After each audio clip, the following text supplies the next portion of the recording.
আসসালামু আলাইকুম রহমতুল্লাহ বরকাতু।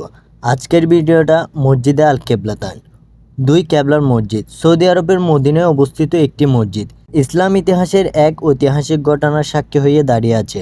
মদিনার পশ্চিম প্রান্তে খালিদ বিন ওয়ালিদ সড়কের দুই কেবলার মসজিদ বা কেবলাতাইন। বৃহস্পতিবার সরেজমিন পরিদর্শনকালে এই দৃশ্য চোখে পড়ে।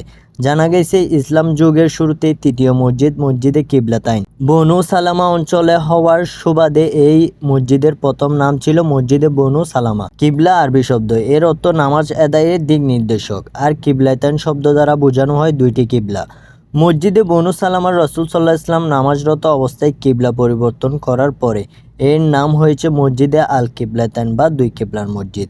গবেষকদের মতে কিবলা পরিবর্তনের দিন হযরত মুহাম্মদ সাল্লাল্লাহু আলাইহি ওয়াসাল্লাম এই মসজিদে জেরুজালেমের বাইতুল মুকাদ্দাস মসজিদমুখী হয়ে জোহর, কারো মতে আসর নামাজ আদায় করেছিলেন। 2 রাকাত নামাজ শেষ করেছেন। ঠিক এমন সময় আল্লাহর পক্ষ থেকে হযরত জিবরাইল ইসলাম এর মাধ্যমে রাসূল সাল্লাল্লাহু আলাইহি ওয়াসাল্লামের প্রতি নির্দেশ আসে কিবলা পরিবর্তন করে মক্কার পবিত্র কাবামুখী হয়ে নামাজ আদায়ের।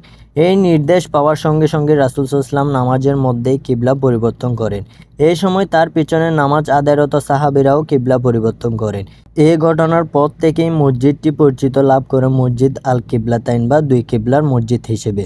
মসজিদে কিবলাতাইনের নির্মাণ ইতিহাস দ্বিতীয় হিজরি মোতাবেক 623 খ্রিস্টাব্দে রাসূল সাল্লাল্লাহু আলাইহি ওয়াসাল্লাম ও সাহাবাগণ সর্বপ্রথম মদিনা মুনাওয়ারার বনি সালামা অঞ্চলের খালিদ বিন ওয়ালিদ সড়ক সংলগ্ন এ মসজিদ নির্মাণ করেন। ঐতিহ্যবাহী আরবীয় স্থাপত্যশৈলীতে নির্মিত এই মসজিদ একসঙ্গে প্রায় 2000 মুসল্লি নামাজ আদায় করতে পারেন। মসজিদটির আয়তন 3920 বর্গমিটার। গম্বুজ সংখ্যা 2টি, ব্যাস 8 মিটার ও 7 মিটার, উচ্চতা 17 মিটার। মিনার রয়েছে 2টি। ইসলামের স্বর্ণালী ইতিহাসে মসজিদ কিবলাতাইন আবেদন চিরভাস্কর।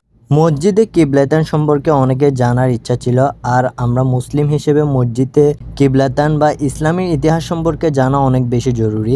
আমি ভিডিওর মাধ্যমে যতটুকু তথ্য পাচ্ছি তুলে ধরার চেষ্টা করছি। তাহলে ভালো থাকবেন, আবার দেখা হবে অন্য কোনো ভিডিওতে। আমার জন্য আপনারা সবাই দোয়া করবেন। আসসালামু আলাইকুম।